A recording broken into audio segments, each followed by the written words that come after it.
Me vi obligado a casarme con una viuda árabe embarazada de muchos meses a cambio de $10,000 al mes.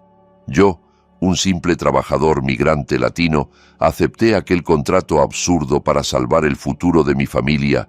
Estaba listo para convertirme en un padre falso y un marido de alquiler. Pero en la noche de bodas jamás imaginé lo que ella haría. Al final, descubrí que yo, Marcos, era mucho más importante de lo que creía.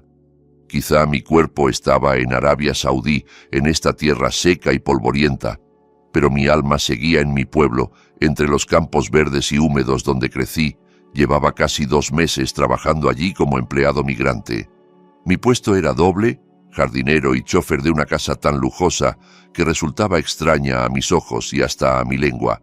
La mansión pertenecía a la señora Fátima, un palacio de estilo moderno y minimalista, rodeado por una valla altísima y cámaras de seguridad por todas partes. Fuera, el calor quemaba. Dentro, solo había silencio y el frío artificial del aire acondicionado. Mi rutina empezaba a las 5 de la mañana. Lo primero era tocar la tierra, el trabajo que mejor conocía. Cortaba el césped bermuda importado, regaba flores exóticas que jamás había visto en mi país y me aseguraba de que cada hoja estuviera limpia del polvo del desierto. Era el dueño absoluto de aquellos 1,000 metros cuadrados de jardín, y lo extraño era que allí, entre tierra y plantas, me sentía en paz. El olor a tierra húmeda y el aroma a jazmín que yo mismo cuidaba eran mi único recuerdo de casa fuera. Yo era Marcos, el jardinero de camisa raída y manos ásperas, pero cuando el sol empezaba a subir, tenía que transformarme. «Marcos, prepara el coche». La voz seca que salía del intercomunicador me atravesaba siempre igual. En ese momento cambiaba de papel. Dejaba el uniforme gastado y me ponía una camisa limpia, el pantalón de vestir y los zapatos lustrados. Las manos que acababan de sostener una pala pasaban a sujetar un volante de lujo. Me convertía en el chofer personal de la señora Fátima. La señora Fátima, a quien el resto del servicio llamaba simplemente Madame, era la definición misma de dignidad. Tenía ya 55 años, una viuda rica cuyo marido había muerto 2 años atrás. Se movía con una elegancia entrenada, vestida siempre con abayas de diseñador y rodeada de un aura de distancia intocable. Por los murmullos en la cocina yo sabía que era muy respetada en los círculos de la élite de la ciudad. Su imagen era impecable, elegante, honorable, generosa y totalmente ajena a los chismes. Casi no hablábamos. Cuando lo hacía, era únicamente para dar instrucciones, al evento benéfico, al centro comercial de las boutiques. «Espera aquí, Marcos». Sus ojos se mantenían fijos al frente o en la pantalla del teléfono. Dentro del coche éramos 2 mundos separados por un simple asiento y un abismo de clase social imposible de medir. Sin embargo, en los últimos días, algo había cambiado. El silencio habitual se sentía más denso y su mirada, muchas veces perdida, parecía sostener un peso insoportable. Empecé a verla como algo más que una mujer elegante. Era elegante y estaba tensísima. Una mañana, mientras podaba unas rosas cerca de la ventana del salón principal, escuché su voz. No sonaba fuerte, pero sí cargada de presión. Dejé las tijeras en el aire. Fátima hablaba en árabe, rápido, con la voz entrecortada por pequeños sollozos. «No sé a dónde se fue», decía. «Ha desaparecido. Javier va a destruirme por esto». Hubo un silencio largo, seguido de una respiración entrecortada. «Sí, sé el riesgo, pero ya no se trata solo de mi reputación. Esto ya ha pasado. Estoy embarazada». La pala casi se me cayó de la mano. Embarazada. La señora Fátima, la viuda rica, respetada por todos. El misterio me envolvió como el polvo del desierto. ¿Quién era él? ¿Quién era Javier? ¿Cómo era posible que aquella honorabilidad tan alta como el cielo estuviera a punto de derrumbarse por algo tan humano y tan básico? El silencio con el que ella solía rodearse ahora me parecía un muro frágil, listo para venirse abajo en cualquier momento. Reanudé el trabajo fingiendo ser sordo. Sabía que oír secretos en aquella casa era tan peligroso como acariciar una serpiente. Esa tarde, cuando acababa de terminar de limpiar el coche, sonó de nuevo el intercomunicador. Esta vez su voz era distinta, baja, casi suplicante. «Marcos, deja lo que estás haciendo. Ven a verme adentro, ahora». El corazón me comenzó a golpear el pecho. Era la primera vez que me pedía entrar sin que fuera por motivo de conducir o de una tarea doméstica. Me quité los guantes de trabajo.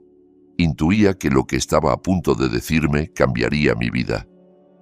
No sabía si para bien o para mal. Crucé desde la terraza abrasadora al salón congelado por el aire acondicionado, caminando hacia un destino que jamás habría imaginado. Me detuve en el umbral del salón principal, al que hasta entonces solo había mirado desde lejos mármol brillante, muebles italianos, caligrafía dorada en las paredes. Me sentí tan fuera de lugar como mis botas llenas de polvo sobre aquel suelo pulido. Fátima estaba sentada en un sofá de terciopelo. No tenía la postura de una reina, sino la rigidez de una prisionera. No vestía abaya de gala, solo ropa de casa, cara pero sencilla, sin maquillaje, se veía frágil. Las arrugas alrededor de los ojos se marcaban sin piedad, y estos estaban rojos por el llanto. «Siéntate, Marcos», dijo con voz ronca, señalando una butaca frente a ella. Me senté en la orilla, rígido, con las manos entrelazadas. Permanecimos en silencio un buen rato. Solo el tic-tac de un viejo reloj de pared llenaba la habitación. «Sé que quizá escuchaste algo esta mañana», empezó al fin, mirándome con intensidad. No con juicio, sino como si quisiera pesarme, decidir si era una amenaza o una salida. «Perdón, señora, yo solo estaba concentrado en las rosas», respondí, tratando de ser honesto y de esquivar problemas. Fátima esbozó una sonrisa irónica, una sonrisa que no alcanzó sus ojos. «No finjas ser tonto, no cambia nada. Has oído lo suficiente». Tomó aire, como reuniendo los restos de su valor. «Estoy embarazada». Esa confesión salió como un susurro que dolía. Y ese hombre se fue. Desapareció del mapa. Como si yo fuera una pesadilla que quiere olvidar. Me quedé mudo. Imaginé la devastación de una mujer tan fuerte como ella. Su embarazo no era solo un asunto íntimo. Era una bomba a punto de explotar todo lo que había construido. «Soy viuda», continuó. «Mi reputación, el buen nombre de mi difunto esposo, la fundación benéfica, mi círculo social, todo se sostiene en esa imagen de pureza. Si esto se sabe, la gente me señalará como una vieja promiscua. Lo perderé todo, Marcos. Aquí la reputación es la moneda más cara». Se inclinó hacia adelante. Ese gesto quedó grabado en mi memoria para siempre. «Quiero proponerte un trato», dijo. Su voz se volvió firme, casi empresarial, como si habláramos del precio de unas plantas. «Mira tu sueldo actual. Comparado con lo que necesito, es calderilla. Necesito un padre. Necesito a alguien que pueda presentar como justificación respetable a alguien con quien casarme oficialmente delante de todos para que cuando nazca este bebé nadie se atreva a acusarme. Señora...» Traté de interrumpir descolocado. «¿Se refiere a mí?» «A ti sí. Eres un trabajador migrante, un extranjero. No tienes conexiones peligrosas y, sobre todo, necesitas el dinero desesperadamente. Escucha bien, Marcos. Te casarás conmigo. Haremos una boda lujosa, con testigos importantes. De cara al público, serás mi marido legítimo y el padre del niño». Entonces dijo la cifra que hizo que la sangre se me quedara helada. «Te pagaré $10,000 al mes». $10,000. Aquella cifra flotó en el aire, enorme, irreal. Con ese dinero podía saldar todas las deudas de mi familia, construir una casa digna, pagar los estudios universitarios de mis hermanos. No era solo dinero, era libertad. «A cambio», prosiguió, «serás mi esposo ante los demás. En la casa seguiremos siendo señora y empleado. No habrá contacto físico, no habrá intimidad. Es un contrato. Tú haces tu papel, yo te pago. Guardas el secreto sobre el verdadero padre de este bebé, y tú y tu familia jamás volverán a pasar necesidad. Bajé la mirada hacia mis manos, hacia mis uñas llenas de tierra. Era como venderme, vender mi dignidad de esposo. Saqué la cartera y vi la foto de mi madre. Imaginé las lágrimas de alegría de mi padre cuando por fin pagáramos todo. Pensé en el futuro que podría darles a los míos. Allí, mi orgullo valía lo mismo que mi camisa gastada. En mi pueblo, ese dinero sería la dignidad de toda la familia. La lucha interna fue brutal, como si dentro de mí se debatieran la vida y la muerte. Tras un silencio que se me hizo eterno, levanté la cabeza y miré a Fátima a los ojos, ahora llenos de una esperanza aterradora. «Acepto, señora», murmuré, «seré su marido de mentira». Ella soltó un suspiro larguísimo, como si le quitaran un peso del pecho. Volvió a ser la Fátima rígida de siempre, pero en sus ojos brillaba una resolución fría. «Bien, desde ahora ya no somos solo señora y empleado. Somos socios. Mañana empezará nuestra función. La discreción es la clave. Nadie allá afuera puede saber que esto es una farsa». Cuando salí de la habitación supe que acababa de venderme a una jaula de oro. Técnicamente ya era rico, pero también acababa de firmar el contrato más complicado y doloroso de mi vida. Esa noche no dormí. No probé bocado. Me quedé sentado en el borde de la cama estrecha del cuarto de empleados, pensando en esos $10,000, en la libertad, en el lujo, en mi familia. Tomé mi viejo teléfono, el único puente con casa, y llamé a mi madre. Se me quebró la voz cuando me contó que el techo de la casa se había desplomado con la última lluvia, que mi hermana había tenido que dejar la universidad por falta de dinero. «Tenga paciencia, mamá», le dije, obligándome a hablar firme. «Marcos va a mandar mucho dinero muy pronto, muy pronto». Al escuchar el peso que cargaban, todas mis dudas éticas se encogieron. ¿Qué importaba una mentira pequeña comparada con la posibilidad de cambiarles la vida? Si ser el marido falso de Fátima era el precio de salvar a mi familia, lo pagaría. Sería el mejor actor que hubiera existido. A la mañana siguiente me llamó de nuevo. Esta vez Fátima estaba tranquila, profesional. Era como si estuviéramos firmando una compraventa, no preparando una boda. «Estas son las reglas, Marcos», dijo, colocando una hoja gruesa sobre la mesa de mármol. «Puedes leerlas, pero no tendrás copia. Este matrimonio es una representación. Después de la noche de bodas, no compartiremos habitación. Tendrás acceso a todo lo que necesites: ropa, coche, tarjeta de crédito para mantener tu papel, pero no tendrás acceso a mí, ni física ni emocionalmente». Asentí. «Claro, señora», digo, Fátima. La lengua se me trabó al pronunciar su nombre sin título. Segundo, la identidad del verdadero padre es un tabú. No puedes preguntar, investigar ni siquiera teorizar delante de mí. Cuando nazca el niño, tu papel de padre falso terminará y hablaremos de un divorcio discreto. Pero hasta entonces, tu persona será mi principal escudo. ¿Entendido? Entendido. Protegeré este secreto con mi vida, respondí. No exageraba. Ella tenía entre las manos la felicidad de mi familia. A partir de ese momento, los preparativos de la boda avanzaron como un huracán. Me llevaron de tienda en tienda por Dubái, a los establecimientos de ropa masculina más caros.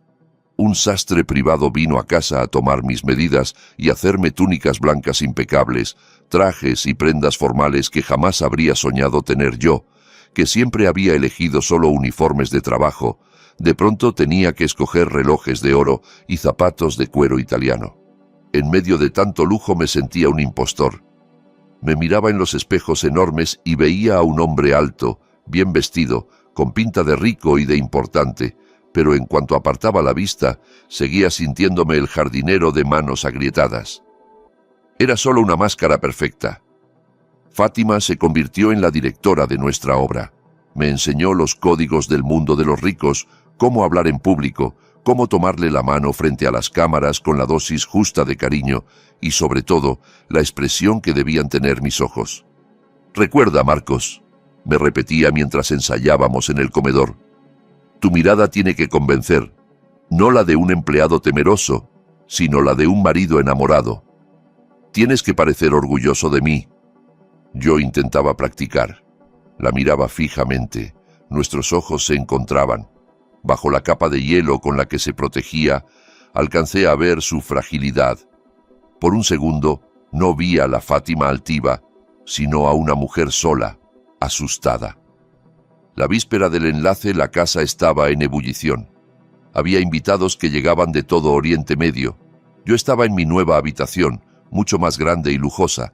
A solas, Fátima me llamó al teléfono fijo para repasar por última vez nuestra versión de la historia. «Mañana es el gran día, Marcos. No olvides por qué hacemos esto», susurró. «Por su honor y por el futuro de mi familia», contesté seguro. Esa noche, el lujo que me rodeaba se sentía helado. Yo era, al mismo tiempo, el hombre más afortunado y el más solo del mundo.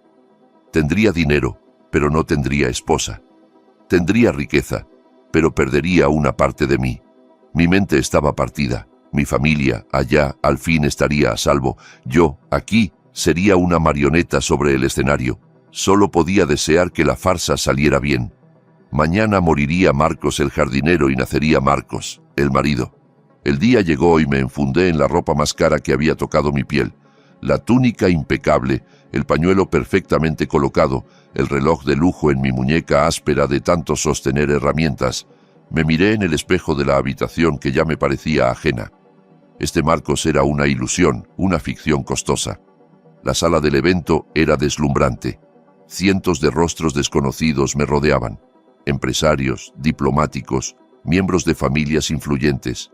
Todos habían ido a presenciar una historia de amor aparentemente repentina. Se oían susurros curiosos, alguna sospecha disimulada. Pero todo cambió cuando apareció Fátima. Estaba radiante. Llevaba un vestido blanco de novia, hecho a medida, y emanaba un aura de reina. Sujetaba un ramo de rosas y caminaba hacia mí. Por un instante, antes de que se colocara su máscara, vi de nuevo a la Fátima vulnerable de aquella noche en el salón. Luego su rostro se endureció y su sonrisa se volvió perfecta, diseñada para las cámaras. Al llegar a mi lado me dedicó una sonrisa mínima, forzada, dirigida a los flashes. Su mano rozó mi brazo y sentí la frialdad de la seda. Aquel contacto no tenía calor, era el roce de un contrato, de un papel. La ceremonia religiosa fue rápida, delante de todos aquellos invitados importantes. Cuando llegó el momento de pronunciar el sí, hablé con firmeza, aunque mi corazón gritaba que aquella era la mentira más grande que había dicho en mi vida. No solo me casaba con ella, me casaba con su honor, con su estatus social. Me convertía en guardián de su mayor secreto. En la recepción tuve que actuar como un marido embelesado. «Sujeta su mano, Marcos, más suave, más tiempo», me repetía por dentro.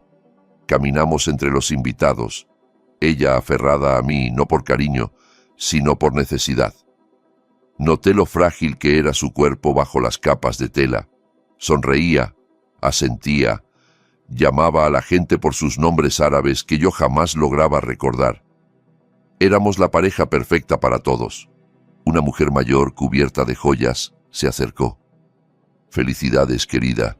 Hacen una pareja encantadora», dijo, entornando los ojos con malicia. No imaginé que Fátima encontraría el amor de nuevo tan pronto.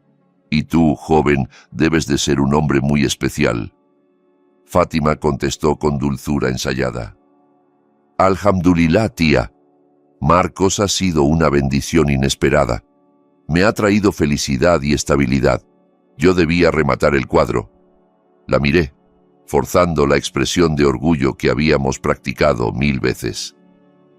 «Fátima es una mujer extraordinaria», dije en árabe con voz segura. «Soy muy afortunado de estar a su lado. Mi actuación fue tan convincente que incluso a mí me sorprendió». Al terminar la fiesta la acompañé al coche. Abrí la puerta y cuando la cerré fue como desmontar la escenografía. Dentro, sin público, las máscaras cayeron. Fátima se recostó en el asiento, exhausta. La felicidad fingida se le borró del rostro, reemplazada por un cansancio profundo. «Lo hiciste bien, Marcos», dijo sin mirarme. Era su primer elogio, aunque sonó más a evaluación que a felicitación. «Gracias, Fátima», respondí, usando el nombre que habíamos acordado cuando estuviéramos solos. El trayecto de vuelta fue silencioso.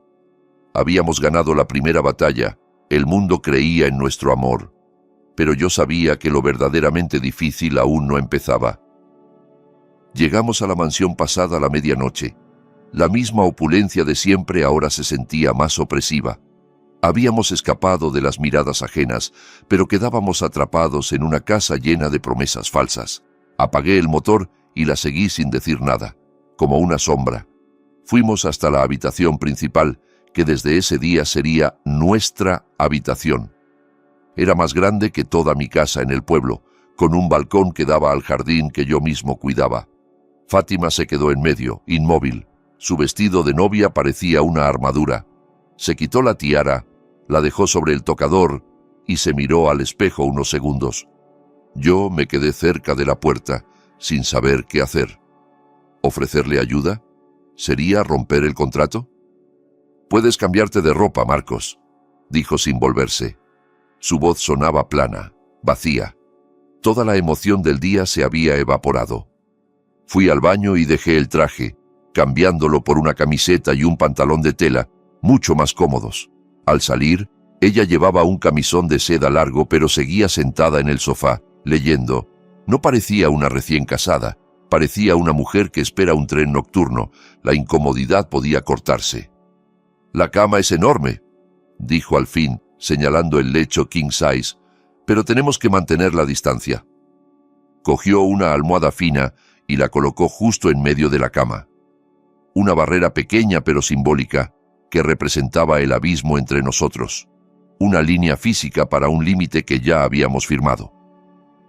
«Estas son las reglas, Marcos. Estoy agotada», susurró cerrando los ojos un segundo. Asentí en silencio. Fui hacia el lado del colchón más cercano a la ventana. Al tumbarme miré el techo altísimo. Era el colchón más cómodo que había probado, pero sentía como si durmiera sobre espinas. A mi lado yacía por ley mi mujer, una mujer embarazada del hijo de otro que me pagaba una fortuna para que durmiera a su lado sin tocarla. Guardamos silencio.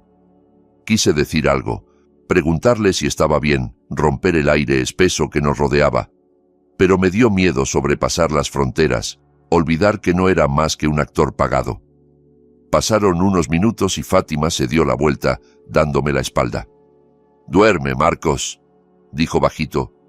«Mañana volverás a ser chofer y marido. Esto es un negocio. Recuerda, solo somos dos desconocidos que comparten cuenta bancaria y dirección». Aquellas palabras, dos desconocidos, me golpearon con la fuerza de la realidad. Todo ese lujo, todas esas promesas para mi familia, estaban compradas a costa de la intimidad, de la verdad, del calor humano. Tenía dinero, pero no tenía vínculo. Compartía cama con mi esposa y sentía que estábamos a miles de kilómetros. No había caricias ni susurros, solo dos cuerpos tensos separados por una almohada que era como una muralla. Cerré los ojos e intenté dormir. Me obligué a pensar en mi familia. «Es por ellos, Marcos. Recuerda por qué estás aquí». La noche pasó en un silencio absoluto. Desde entonces supe que mi vida se había partido en dos. Marcos, el hombre rico y respetable en público, y Marcos, el actor solitario detrás de la puerta de esa habitación de lujo. Al amanecer, cuando abrí los ojos, Fátima ya estaba en el balcón mirando hacia el jardín. Se giró. Sin rastro del pudor de la noche anterior, su máscara estaba de nuevo en su sitio. «Levántate, Marcos», ordenó con la voz de siempre. «Tengo una reunión esta mañana. Tenemos que estar listos para el papel de hoy».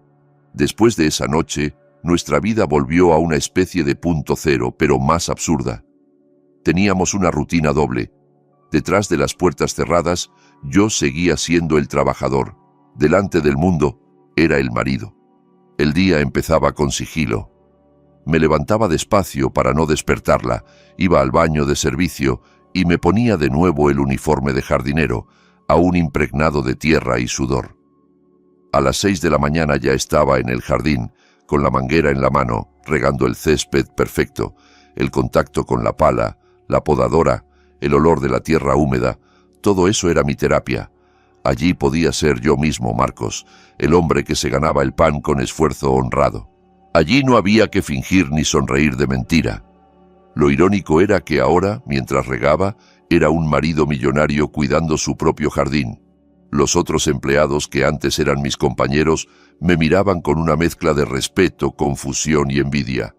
Ellos no sabían que seguía cobrando un pequeño sueldo semanal por la jardinería, como dinero de bolsillo, mientras la gran cantidad, esos $10,000, eran el pago por una obra invisible. «Marcos, ya no tienes por qué hacer esto», me dijo un día Raúl, el mayordomo más veterano. «Eres el marido de la señora Fátima ahora». Yo solo sonreí, tieso. Me gusta sudar, Raúl. No me gusta estar sin hacer nada. A las 10 de la mañana comenzaba la transformación. Me duchaba, me ponía la ropa cara y me plantaba recto junto al coche de lujo. El jardinero se guardaba y aparecía el marido. «Prepara el coche, Marcos. Tengo que ver al abogado de mi difunto esposo», ordenaba ella. En cuanto cruzábamos la puerta de la mansión, todo cambiaba. Yo le abría la puerta del coche, la sostenía, hasta que ella se sentaba con elegancia. Dentro, no era solo chofer.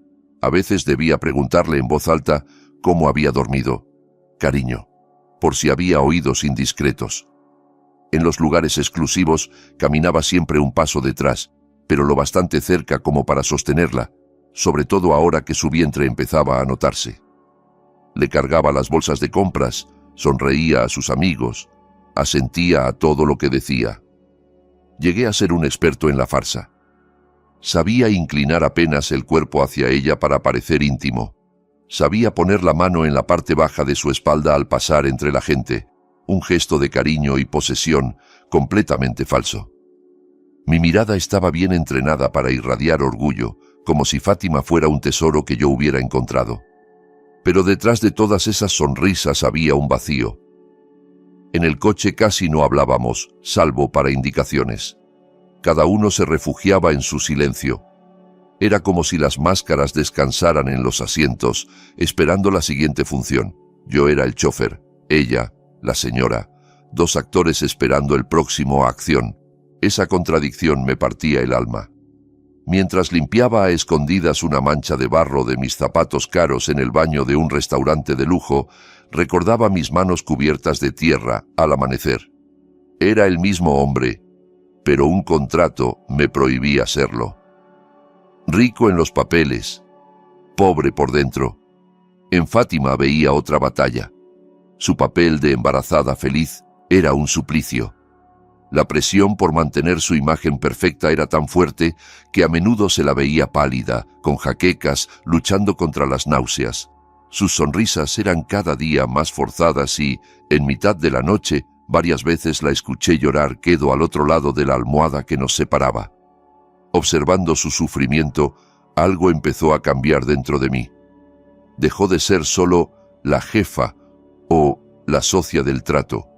Empecé a verla como una mujer acorralada y en medio de aquella doble vida silenciosa, con papeles falsos y una distancia que no cedía, comencé a preguntarme si de verdad aquellos $10,000 al mes valían la pérdida de mi identidad.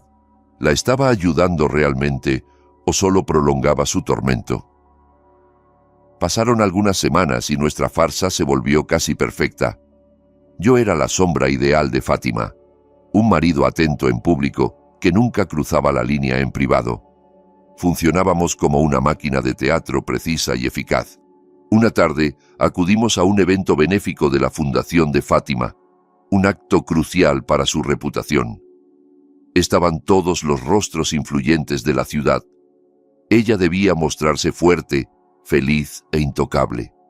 Vestía un elegante vestido de noche, su vientre ya algo más abultado, y a pesar de su belleza, podía ver el sudor frío en sus sienes. La presión era enorme. Yo llevaba un traje hecho a medida. Mi mano reposaba sobre la parte baja de su espalda en ese contacto pactado. Charlábamos con un jeque conocido cuando se acercó una socialité llamada Leticia, famosa por su lengua afilada y sus rumores crueles. Sonreía, pero sus ojos recorrían a Fátima de arriba abajo. «Fátima, estás radiante», dijo con un tono demasiado dulce. «Un matrimonio tan repentino, ¿eh? Siempre supiste sorprendernos. ¿Y tu marido?» Me miró con fingida sorpresa. «No sabía que os conocíais desde hace tanto. Eso explicaría lo rápido que habéis anunciado esta buena noticia». Su pregunta era veneno envuelto en azúcar. Insinuaba que yo era un amante de antaño al que ahora habían dado un papel oficial para tapar el embarazo. El rostro de Fátima se tensó. Su sonrisa titubeó. «Por supuesto, Leticia», empezó tratando de seguir el guión. «Nosotros...». Antes de que pudiera continuar con la mentira ensayada, mis instintos se adelantaron al texto. Sentí una necesidad visceral de protegerla. Estaba harto del juego sucio de aquella élite que solo vivía de chismes.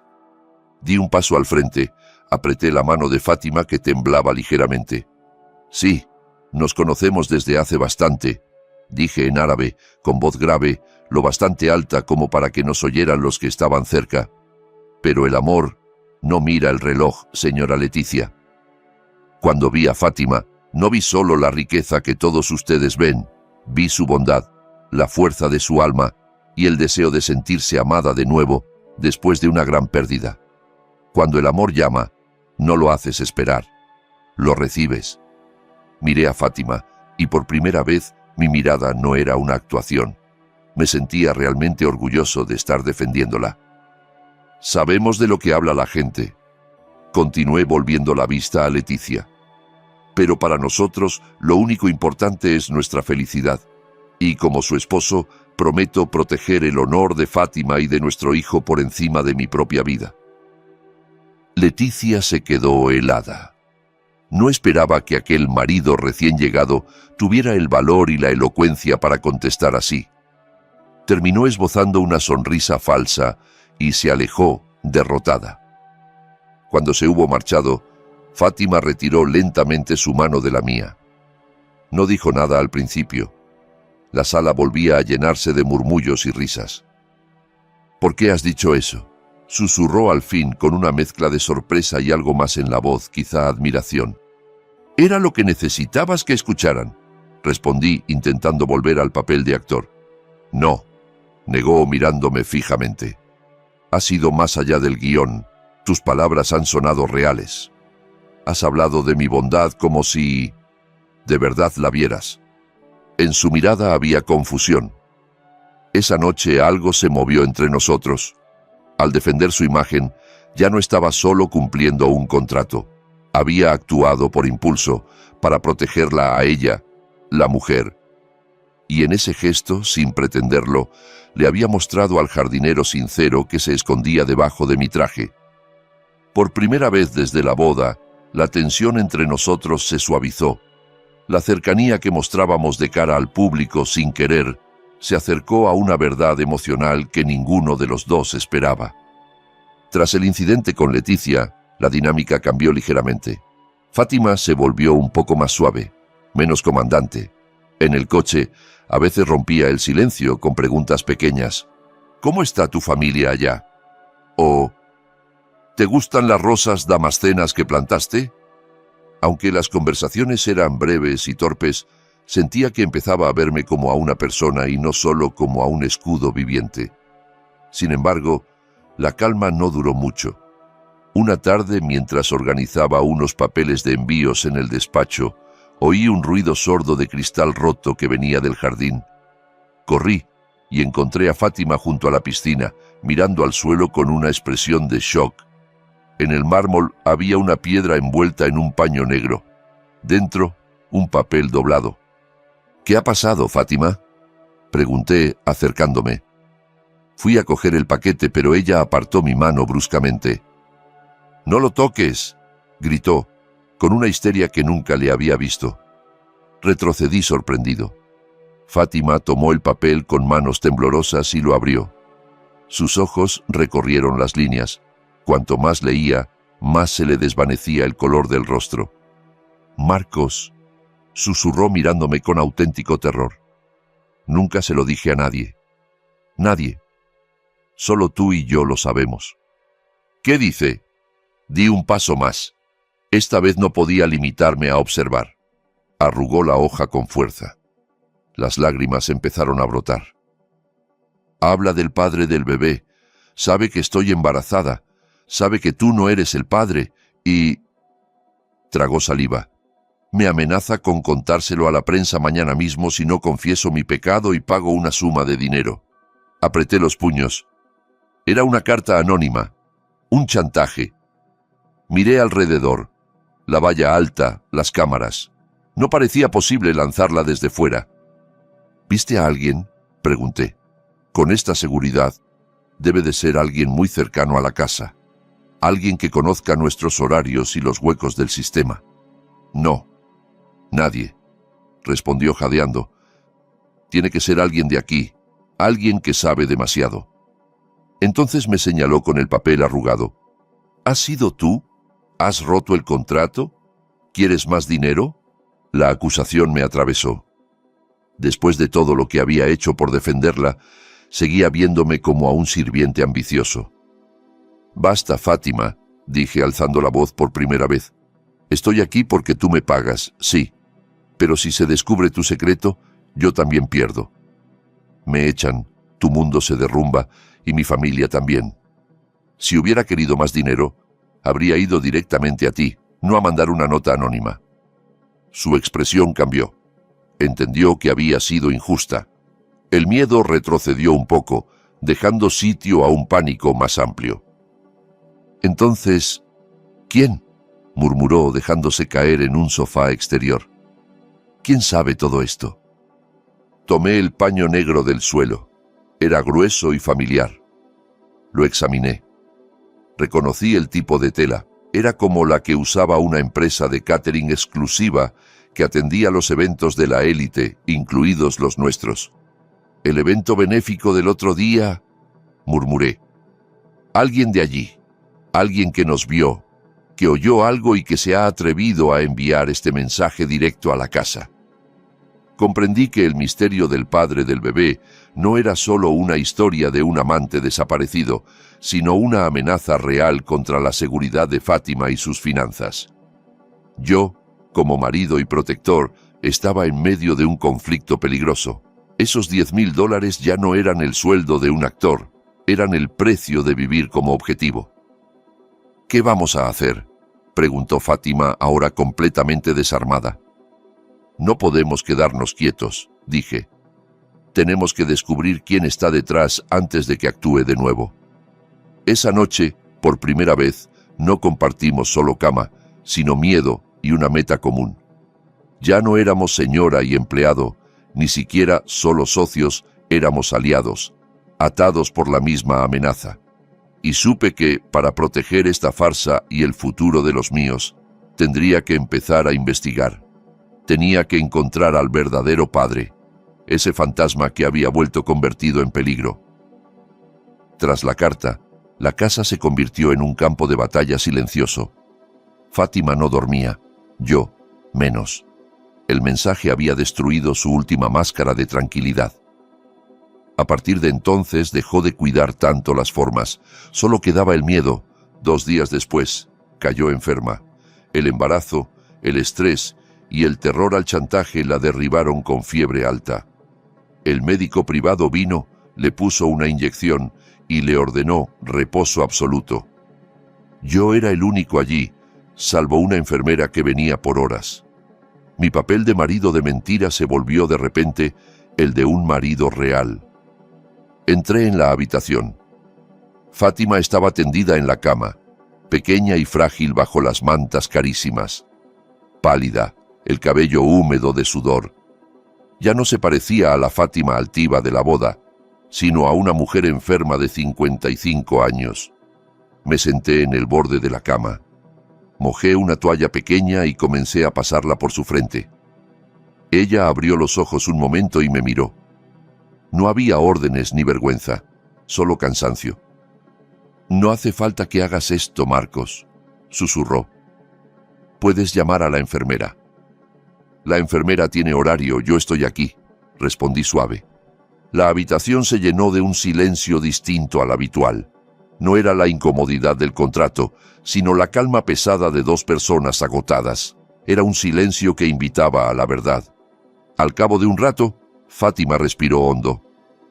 «Debes pensar que soy una idiota», murmuró. «¿Por qué habría de pensar eso?», pregunté deteniendo la toalla. «Por meterme en una relación así, por perder el control, por arriesgarlo todo solo por no sentirme sola». Cerró los ojos, seguí empapando la toalla. Quería entender por qué lo había hecho. «Desde que mi marido murió», continuó, «todo el mundo me ve como un monumento. El monumento de la riqueza, el monumento de la pureza. Nadie me mira como mujer. Nadie ve a la persona que extraña una conversación sincera o una caricia». Y entonces apareció él. «Fernando», dije, adivinando. Asintió débilmente. Era más joven, diferente. Me hizo sentir viva. No me veía como la Madame Fátima de las obras benéficas. Me veía como a una mujer normal. Eso era lo que necesitaba. Sabía que estaba mal, que era una locura, pero pasó. Cayó, y luego las lágrimas resbalaron por sus sienes. Y ahora mi arrepentimiento es tan grande como el honor que he puesto en riesgo. La escuché con un nudo en la garganta. Pude ver el precio real de la perfección que todos admiraban. Aquella mujer que pagaba $10,000 al mes para ocultar un embarazo era, en el fondo, un ser humano que había buscado un poco de calor. Dejé la toalla en el cuenco y hablé con la mayor honestidad que pude. «Todos cometemos errores, Fátima. Pero ahora no estás sola. Ya no. No lo dije por el contrato.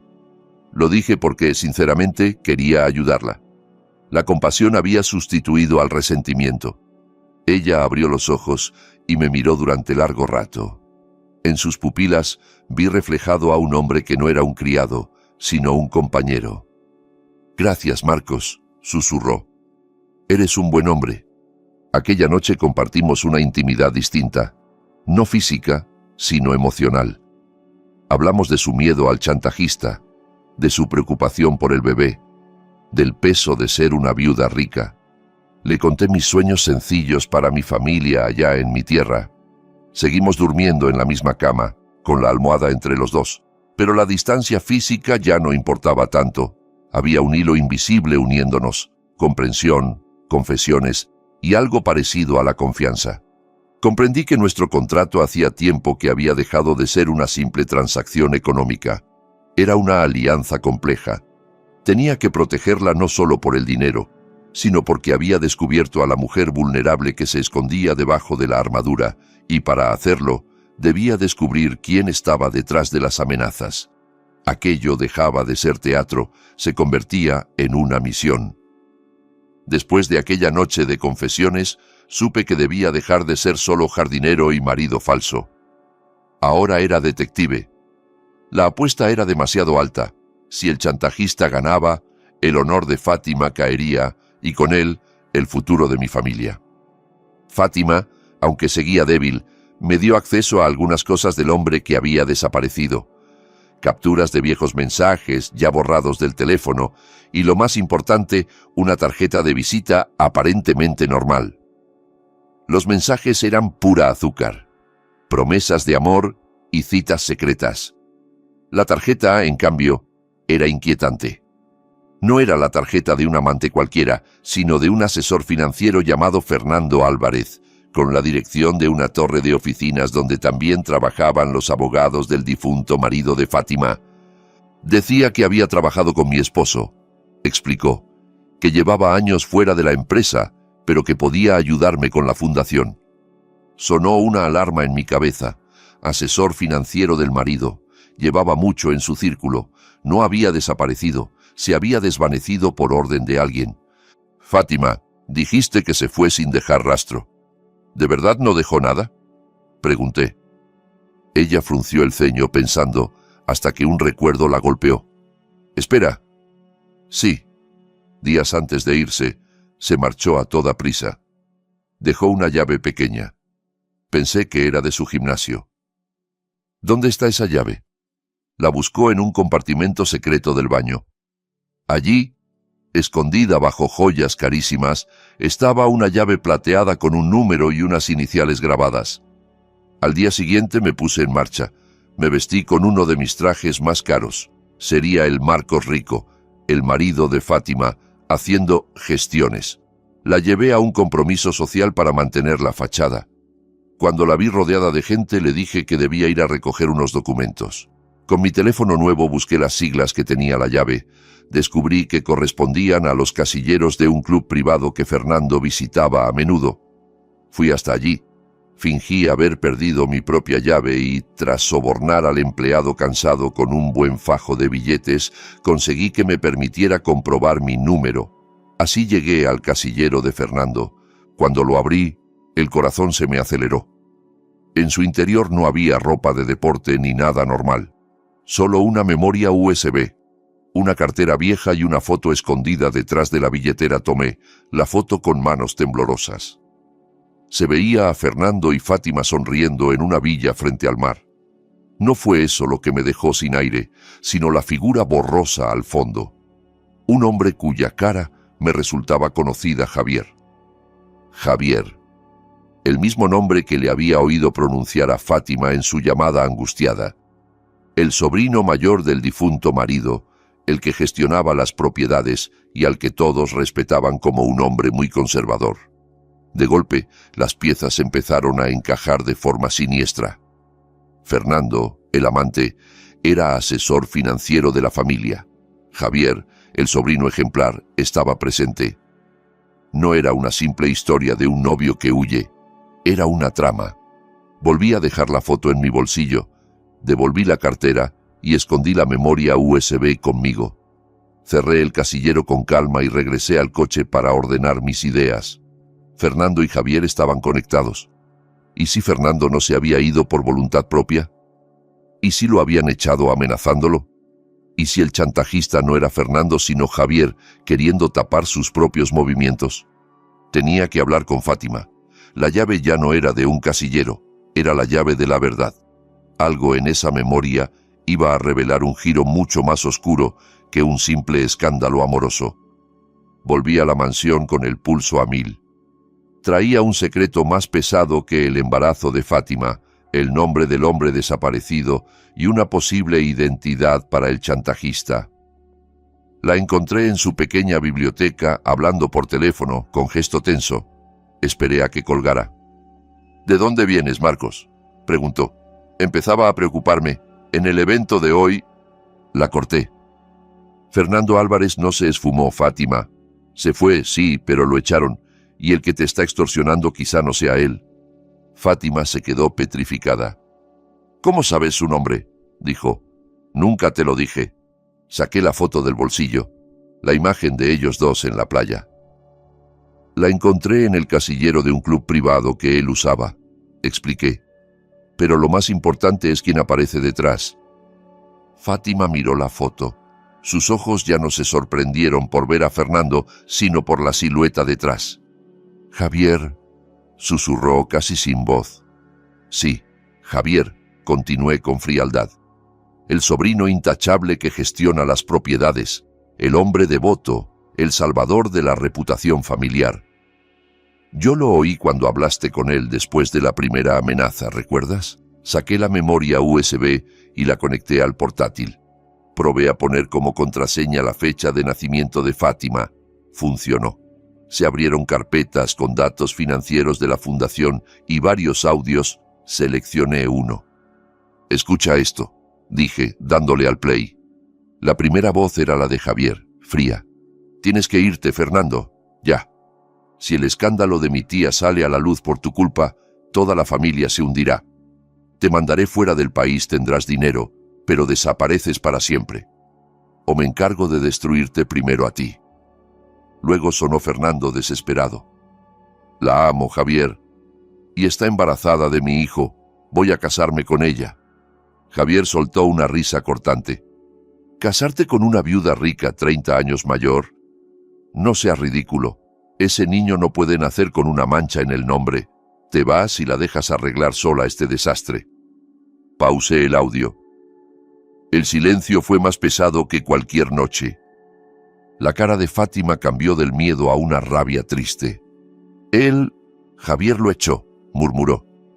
Me dijo que lo hacía para protegerme, para cuidar la reputación de la familia.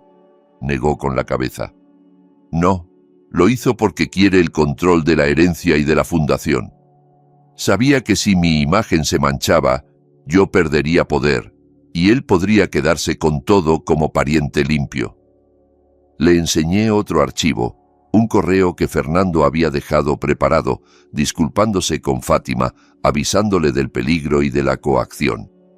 El chantajista real no era Fernando, sino Javier, asegurándose de que ella nunca pudiera recuperarse ni volver a él.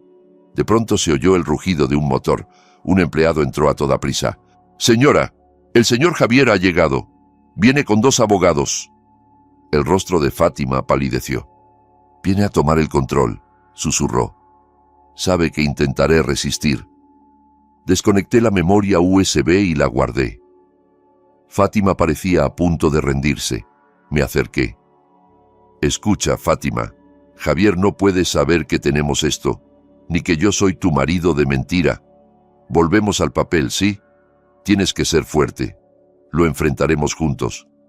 Me coloqué a su lado, ya no como empleado ni como actor, sino como protector. La puerta de la biblioteca se abrió de golpe.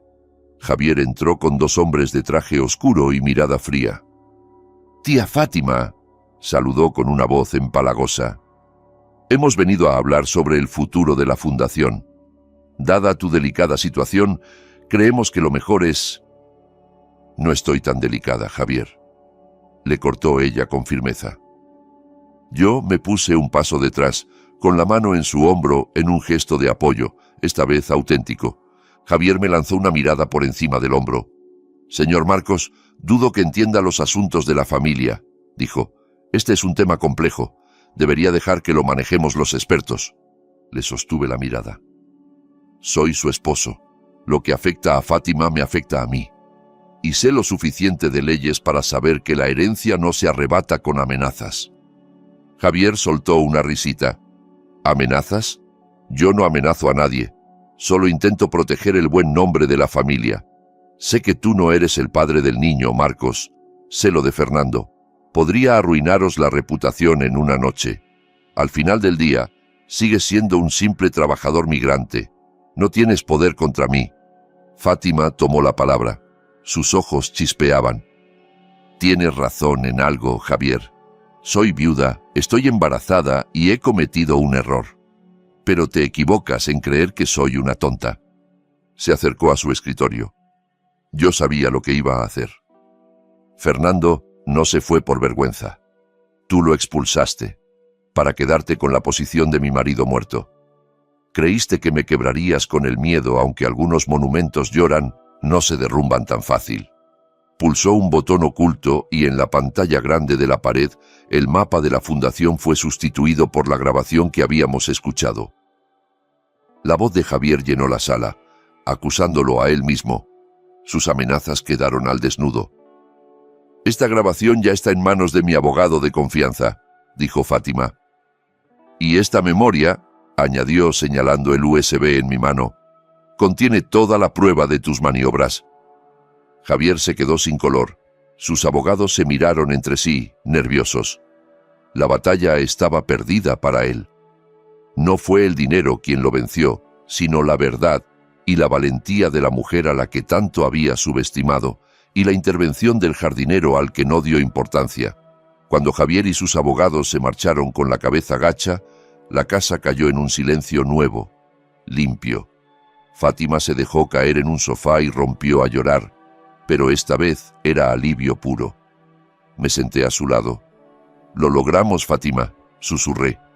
«Lo logramos», repitió ella, mirándome con algo más que gratitud. «Me has salvado, Marcos. Has salvado mi honor, mi futuro y el de este niño. Días más tarde se hizo el pago. Mi cuenta empezó a recibir esos $10,000 al mes durante un año, una suma increíble. Se firmó un acuerdo de divorcio secreto. La farsa terminaría de forma discreta. Yo había terminado mi papel. Fátima me llamó al jardín, donde solía podar las rosas. Me entregó un sobre con documentos legales. Nuestro divorcio preparado. Y otro, la escritura de una casa comprada para mi familia en mi pueblo, como agradecimiento extra. Miré los papeles. Todos mis sueños condensados en unas hojas. Ya era libre. Podía volverme a casa. ¿Cuándo piensas irte, Marcos?, preguntó. Su voz era serena, pero sus ojos delataban una tristeza inevitable. Miré las flores que había cuidado, la casa que al principio fue una jaula, pero que poco a poco se volvió un lugar compartido. Miré a Fátima, ahora a punto de convertirse en madre soltera. Respiré hondo. He cumplido el contrato, Fátima, dije. He sido tu marido ante la ley y ante el público. He cobrado lo acordado. Sonreí apenas. Pero no puedo irme todavía. Ella frunció el ceño. ¿Qué quieres decir? La farsa de marido y mujer tiene que seguir, al menos hasta que nazca el niño y quede reconocido. Después de todo esto, no voy a dejarte sola frente a la gente, y menos con Javier aún rondando. Te prometí que protegería tu honor y al niño. Eso ya no es cuestión de contrato, sino de mi propia dignidad. Las lágrimas volvieron a sus ojos, esta vez cálidas. No sabía qué pasaría después. Tal vez me quedaría para siempre como marido de mentira, tal vez no. Pero tenía claro algo. Ya no era solo el jardinero detrás del muro ni el actor del escenario. Había encontrado valor y, más importante, un vínculo auténtico con la mujer de mi lado, un vínculo nacido de una mentira, pero alimentado por la verdad. Tomé su mano y la apreté, un gesto sin contrato. Me quedaré, Fátima, dije con firmeza, hasta que los dos estemos realmente listos para cerrar este capítulo. Nos quedamos bajo el sol de la tarde, dos personas unidas por una farsa que se había vuelto realidad. La obra silenciosa se había acabado, pero comenzaba otra historia. La de dos desconocidos que encontraban propósito y esperanza en medio del caos. Pasaron varios meses desde la confrontación con Javier. Nuestra vida entró en una calma distinta. El silencio ya no era incómodo, sino comprensivo. Seguía siendo su marido de cara al mundo, pero la actuación dejó de ser una carga. Éramos un equipo, dos aliados esperando el final de un acto. Javier no se rindió de inmediato. Seguía vigilándonos, buscando grietas, pero cada vez que intentaba acercarse a la fundación, yo estaba ahí, perímetro firme, con la memoria USB como carta bajo la manga. Poco a poco, sus amenazas se diluyeron hasta convertirse en un murmullo lejano. El embarazo de Fátima llegó a su recta final. Nunca imaginé sentir tanta tensión por un bebé que no llevaba mi sangre. Yo, que al principio solo veía el dinero, ahora me preocupaba de verdad por la salud de ella y de ese niño. Fátima empezó a abrirse más. Me pedía que la acompañara a las citas médicas. Me apretaba la mano cuando las náuseas eran demasiado fuertes. No llegamos a ser amantes, pero nuestra relación se transformó en una amistad profunda y un respeto mutuo mucho más honestos que la fachada de los primeros meses. Una tarde, sentada en el borde de la cama, acariciándose la tripa, me miró con una ternura que jamás le había visto. «¿Sabes, Marcos?», dijo, «antes tenía miedo de que este bebé naciera marcado como bastardo. Ahora lo que más miedo me da es que te vayas de verdad cuando nazca». «Ya he recibido mi paga, Fátima. Ya he ayudado a mi familia», contesté, intentando mantenerme neutral. «Esto ya no va de dinero», respondió. Sus ojos brillaban con una sinceridad nueva. «Eres el padre ante el mundo, y para mí, eres el hombre más valiente que he conocido. Me devolviste la dignidad». No respondí, porque en el fondo yo tampoco lo tenía claro. El dinero ya era seguro, era libre, pero había un hilo que me sujetaba a esa casa. La noche que más temíamos y esperábamos llegó. A medianoche, Fátima comenzó con contracciones fuertes. Fui yo quien la llevó al hospital, conduciendo como un loco, no como chofer, sino como marido desesperado. En la sala de partos me sujetó la mano con tanta fuerza que casi me la rompe. Gritó, lloró. Yo le secaba el sudor de la frente, susurrándole palabras de ánimo en mi español mezclado con árabe.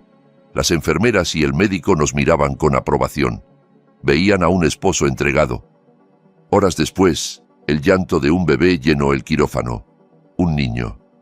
Cuando la enfermera me lo puso en brazos, sentí un golpe de emoción que me desbordó. No era mi hijo biológico, pero sobre el papel lo era. Era pequeño, rojo, perfecto. Se lo entregué a Fátima. Ella lo abrazó, llorando sin freno.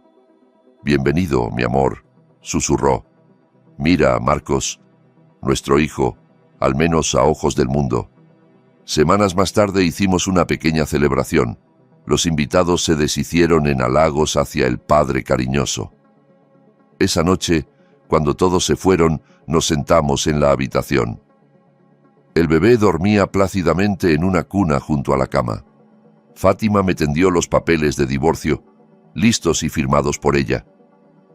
«Ha llegado el momento, Marcos», dijo suavemente. «Yo ya estoy a salvo. Este niño también. Mi reputación está firme. Puedes volver con los tuyos. Te necesitan como el verdadero Marcos que eres, no como mi marido de mentira». Tomé la pluma. Todo estaba en orden. Solo faltaba mi firma. Miré al niño. Luego miré a Fátima, que parecía tranquila, aunque sus ojos seguían mostrando esa soledad que ya conocía. Sostuve la pluma varios minutos. Al final, la dejé sobre la mesa. «No puedo firmar esto, Fátima», dije. Ella se estremeció. «¿Por qué?» «No tienes que preocuparte por el dinero. No es el dinero. El contrato se cumplió, sí. Pero no puedo abandonar a este niño que legalmente es mi hijo. No puedo dejarte sola frente a Javier ni frente a la sociedad. No puedo soltar este papel, Fátima, porque este papel me hizo ser mejor hombre». Le sonreí sinceramente. Puede que empezara como marido falso, pero no quiero acabar siendo un padre falso. Tomé los documentos de divorcio y los rompí despacio. El sonido del papel rasgándose me liberó. Me quedaré como tu marido. No del modo que los demás imaginan, quizá, pero me quedaré. Seguiré siendo el padre visible de este niño. Lo ayudaré a crecer. Seguiré siendo tu Marcos, en el papel que necesites. Fátima no respondió. Solo extendió la mano. Yo la tomé. Esta vez el gesto fue suave y lleno de promesas. Era el apretón de dos personas que habían atravesado el infierno y aún así elegían permanecer juntas en ese paraíso extraño que habían construido. Al final, encontré mi libertad no huyendo de la farsa, sino eligiendo quedarme dentro de ella, transformando el papel inventado en una responsabilidad real. Yo, Marcos, el jardinero, empezaba una vida nueva como marido y padre de un secreto del que me sentía orgulloso, y por primera vez no me sentía ni actor ni esclavo del contrato, sino dueño de mi decisión.